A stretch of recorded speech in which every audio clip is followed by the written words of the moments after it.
Helsingin aamupojat on nyt saapunut tänne salaiseen HK:n koelaboratoriokeittiöön. Nyt ei se tähän salaiseen, mutta joka tapauksessa kuitenkin ollaan tullut tänne Anssin kanssa nyt rakentamaan näitä meidän burgereita. Ja meillä on täällä onneksi asiantuntija-apua. Risto, aivan mahtavaa, että sä oot tullut tänne meitä jeesaamaan. Kiitoksia. Tämä on munkin unelma päästä teille kertoa ruoasaloista. Niin, ja minkälaisen ruoan, pikaruoan, kuninkaan eli hampurilaisten saloihin lähdetään nyt tutustumaan? Homman nimihan on se, että me oikeasti, siis ihan oikeasti, tää on toteutunut unelma, me päästään suunnittelemaan omaa hampurilaista, joka tulee siis myyntiin Scanburgereihin ja sun pitäisi nyt sitten opastaa, että miten näitä hampurilaisia kannattaisi lähteä vääntää. Lähdetään oikeastaan ihan ensimmäisenä vähän miettimään niin näitä tematiikkoja tässä, koska kuitenkin me halutaan nyt luoda niin jonkunlaiset, kumpikin niin itsemmennäköiset burgerit, niin sano niin ehkä meitä nyt ihan ehkä hirveästi tuntematta näin, niin kun katsot meitä, niin minkälaisia fiiliksiä sulla nyt niin syntyy, että esimerkiksi minkälaisesta burgerista, minkä tyyppisestä teemasta lähdetään Anssin burgeria rakentamaan? Mitä siinä pitäisi olla sisällä? No mä luulen, että Anssilla, näin miten mä seuraan sua ulkoista olemusta ja myös miten sä puhut tossa, niin kyllä sulla on niinku maku on ehkä se, mistä sä lähdet hakemaan. Tosi kuin Rennellä. Nauta jätkä. Ei, kyllä Renne, niin ulkoisilta muodolta kun näkee, niin se sitten lähtee hakemaan taas niinku koko, mutta toki maku, mikä tukee sitä niinku kokonaisuutta. Joo. Eli maku vastaan koko. Joo, ehkä. Ja ehkä se hifistely, sä oot ihan oikeasti. Mulla ehkä saattaa mennä vähän hifistelyn puolelle tää burgeri. Joo. Se ei ole huono. Ei ollenkaan, joo siis. Hifi-burgeri. Nimitu, ei. Joo, ei vielä ruveta nimeämään näitä, mutta me lähdetään nyt tosiaan, tässä on siis valikoima, jos minkälaista. Me lähdetään nyt Riston kanssa ottaa tätä hommaa haltuun oikein isommalla kädellä. Katsotaan, että mitä me saadaan oikein aikaan tämän päivän aikana.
Tässä on nyt 2 ylpeätä isukkia ja Grandpa.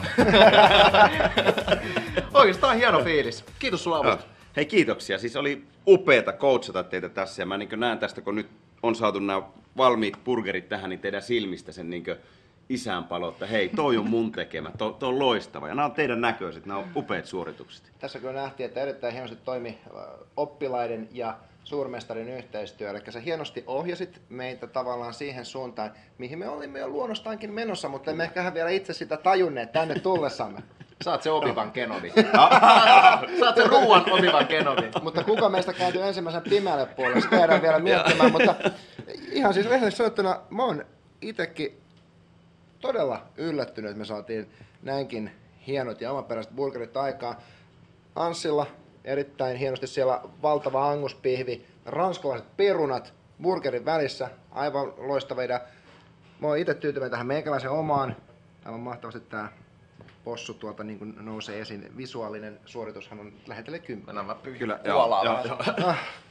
joo. Mutta huikeeta, kiitos avusta ja nyt se on sitten vaan niinku who knows, että kumpi voittaa. Molemmilla on vahvat burgerit. Ostava yleisö päättää, että kumpaa enemmän napoihin menee, mutta me olemme joka tapauksessa tyytyväisiä suoritukseen. Kyllä, mä olen todella ylpeä teistä molemmista ja aion ostaa molemmat burgerit. Omalla rahalla. Omalla rahalla monta kertaa. Kiitoksia. Kiitos.